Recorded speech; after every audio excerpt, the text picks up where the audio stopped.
여러분, 지금 대한민국의 위기가 지금 점점 커지고 있잖아요. 크기도 그렇고요. 깊이도 그렇고요. 뭔가 계속 늪으로 빠져 들어가는 듯한 느낌입니다. 그런데 이 상황에서 말입니다. 문재인 정부에서 기획재정부 1차관을 지낸 김용범 차관이 뭐라고 이야기를 했나 하면요.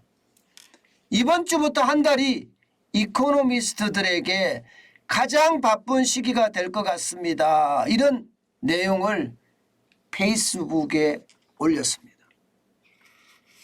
저는 이것을 보면서 말입니다. 굉장히 많은 생각을 하게 되더라고요. 도대체 이 말이 무슨 말일까 하고 말입니다.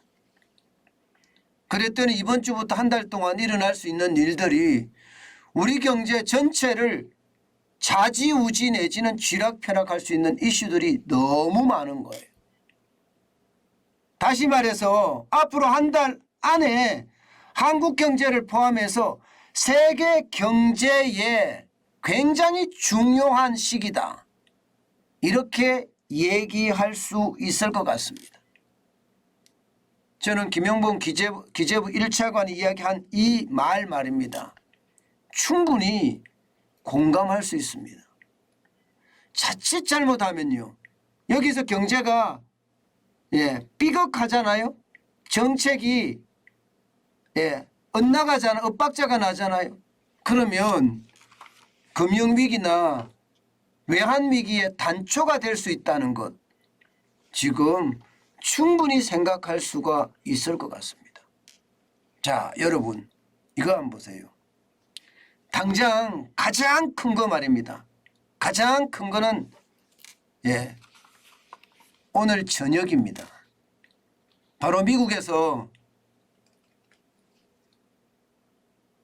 금리를 올리는 결정을 하거든요. 연방공개시장위원회 FOMC가 열리면서 오늘 금리를 0.75% 올릴 것인가 아니면 1% 올릴 것인가 결정을 할 겁니다. 어떤 식으로 가든 0.5%도 높은 숫자거든요. 그런데 0.75%포인트를 올리면 굉장히 높은 숫자죠. 지금 2.5%인데 0.75%를 올리면 여러분 당장 말입니다. 당장 3.25%까지 올라갑니다. 금리가 굉장히 폭등하게 되죠. 그런데도 말입니다. 그런데도 이게 만약에 소비자 물가가 안 떨어지잖아요. 그러면 11월에도 올리고 12월에도 올립니다. 소비자 물가가 계속 고공행진 7 내지 8%로 계속 가면요. 11월에도 적어도 빅스텝 0.5%포인트를 올릴 수 있다는 거죠. 그러면 3.75%가 됩니다.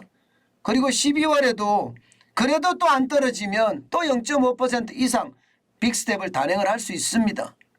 그러면 4.25%까지 올라갑니다. 굉장히 충격적인 그런 일이 벌어질 가능성 굉장히 큽니다. 이렇게 되면 여러분 당장 말입니다. 9월에 자이언트 스텝만 하더라도 말입니다. 만약에 여기서 울트라 스텝이라고 이야기하는 1%가 나오면 이거 시장에 어마어마한 충격을 줄 겁니다. 아마. 저는 그렇게 줄 수밖에 없는 게 현실이라고 생각을 하고요. 여러분 이 와중에 선진국들은 지금 어떻게 할까요? 너도 나도 금리를 올린다 이야기하고 있습니다. 너도 나도. 보시는 것처럼 캐나다는 지금 현재 2021년 대비 1년 만에 3%의 금리를 올렸습니다. 지금 3%예요. 호주도 2.25%, 뉴질랜드도 2.25%, 영국은 1.5%, 유로 지역도 1.25%입니다. 노르웨이 0.75%, 스웨덴 0.75%, 그리고 스위스도 0.5%입니다. 다시 말해서 주요국들이 그야말로 줄줄이 금리 인상을 하게 됩니다. 그렇게 되면 우리는요. 우리도 따라서 할 수밖에 없거든요. 지금 현재까지는 말입니다. 지금 현재까지는 예, 이창용 한국은행 총재가 0.25%포인트만 올린다 이렇게 이야기했습니다. 그런데 말입니다. 미국이 0.75%를 올리면 우리도 어쩔 수 없이 0.5% 이상을 올려야 될 거예요. 아니면 금리차가 너무 나거든요.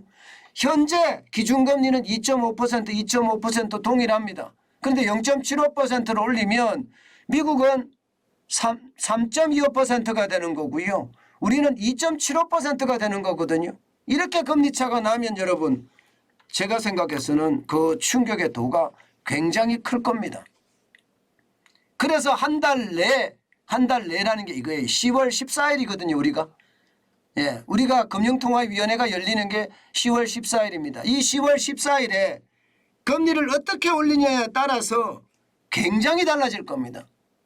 굉장히 달라질 거예요. 당장 말입니다. 지금 이창용 총재 말대로 0.25%씩 계속 올린다. 그러면 원달러 환율 어떻게 될까요?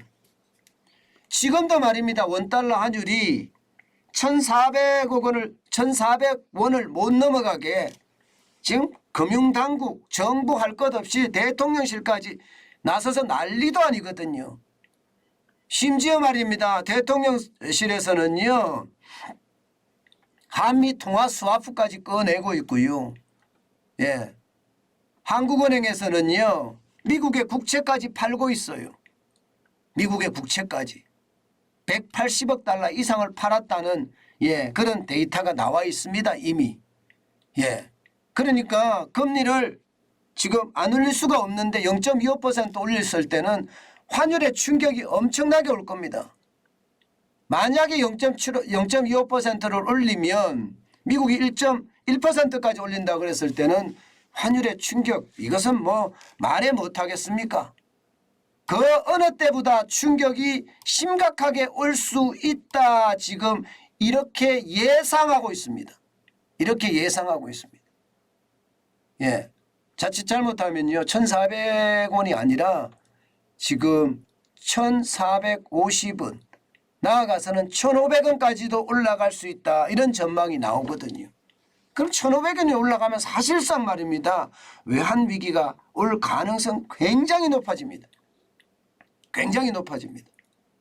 그만큼 충격적이 된다는 사실이죠.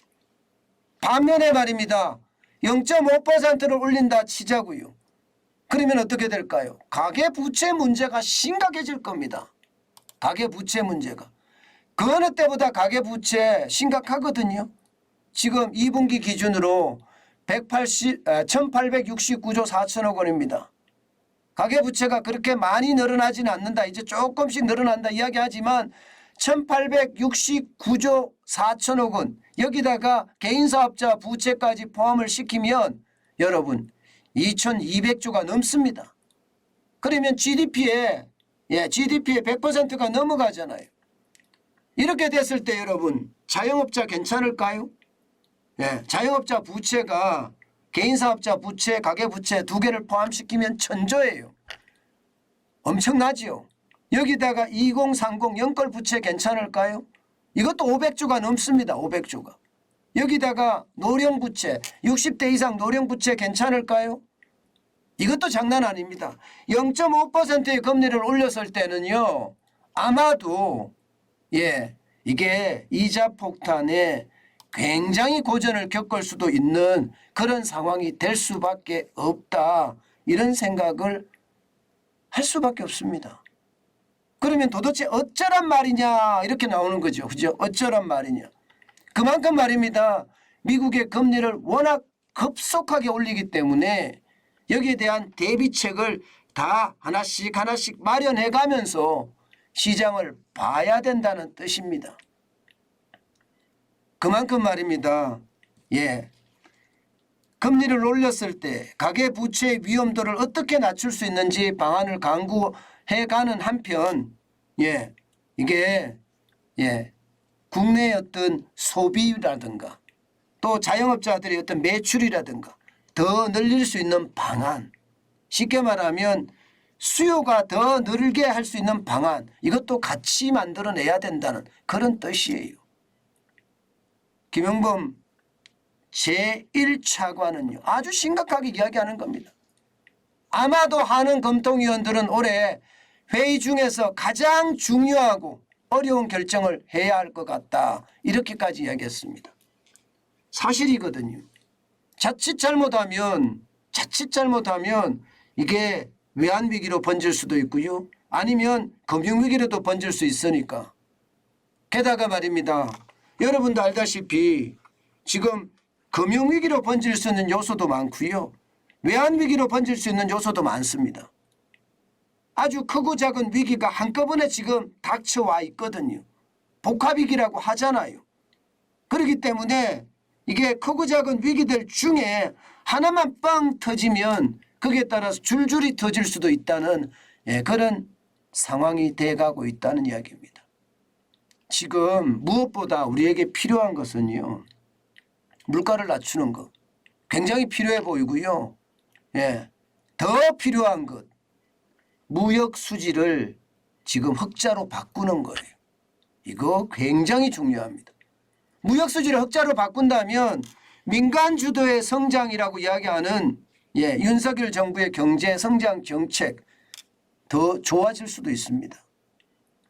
수출이 흑자가 나면 기업이 투자를 늘리고, 기업이 투자를 늘리면 일자리도 그만큼 많이 생기기 때문이에요. 그렇기 때문에 여러분, 지금은요 진짜 그 어느 때보다 말입니다, 그 어느 때보다 진짜 심각한 상황에 봉착해 있다, 이렇게 이야기할 수 있습니다. 아마 여러분들도 다들 느끼실 수 있을 거예요. 그만큼 상황이 지금 좋지 않다는 그런 상황이 됩니다. 그 어느 때보다 위험하다, 이렇게 읽히는 거예요. 저는 이것을 보면서 제 스스로도 진짜 많이 놀라는데요, 이게 지표들이 좋은 지표가 많이 나오지가 않아요. 게다가 여러분도 아시는 것처럼 변동성이 장난이 아닙니다. 지표도 좋지 않지만 변동성이 굉장히 크다는 건 여러분 위험을 그대로 끌고 간다는 이야기가 됩니다. 위험을. 저는 이게 길어지잖아요. 길어지면 그만큼 더 열악하게 만드는 그런 요소가 될 수 있다는 이야기가 제가 꼭 말씀드리고 싶은 생각입니다. 여러분, 우리 경제요 지금 진짜 백척간두의 위기라고 이야기할 수 있습니다. 이럴 때 국민의 마음을 한마음 한뜻으로 만드는 거 굉장히 중요한데 진짜 지금 현재까지는 안타깝게 그럴 것 같지가 않아요. 그래서 위기 극복이 더 어려워질 수도 있다, 저는 그런 생각 솔직히 많이 듭니다.